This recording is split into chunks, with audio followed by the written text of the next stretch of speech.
Think your brain's in top shape? These 6 fun challenges will prove otherwise, and they're unlike anything you've tried before. Today, we're diving into some brain-boosting exercises that are anything but boring. Forget the typical advice like deep breathing or meditation. These activities are fun, quick, and something you'll actually enjoy in your free time. Think your brain's already sharp? Let's put that to the test and see if we can push it even further. First up is the Schulte Table.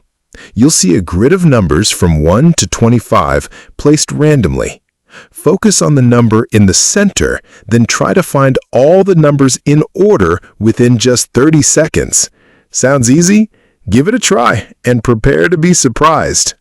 This sharpens your visual focus, processing speed, and peripheral vision over time. Next, the multicolored text challenge. Words will flash on screen in different colors, but here's the twist. You have to say the color, not the word. For example, if the word red appears in blue, you say blue. This tricks your brain and boosts focus, memory, and multitasking skills all at once. Now close your eyes, literally. Try writing your name, drawing a shape, or typing a comment below, all with your eyes shut. It sounds silly, but this strengthens your spatial memory and brain-body coordination. Go ahead, pause and try it now. Exercise 4. Hand switch.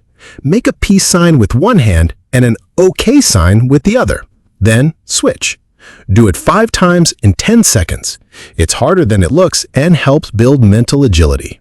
And here's a simple one with powerful effects. Use your non-dominant hand. Brush your teeth, eat, or write using the hand you rarely use. It challenges your brain, builds new neural pathways, and improves coordination. In fact, why not give this video a like with your non-dominant hand? Finally, take a break from tech. Try doing small tasks manually. Memorize phone numbers, do simple math in your head, or go grocery shopping without a list. These small habits keep your memory strong and reduce dependence on digital crutches. That's it for today. If you found these brain exercises helpful, give us a thumbs up, hit subscribe, and stay curious with Curiosity Code. See you in the next one.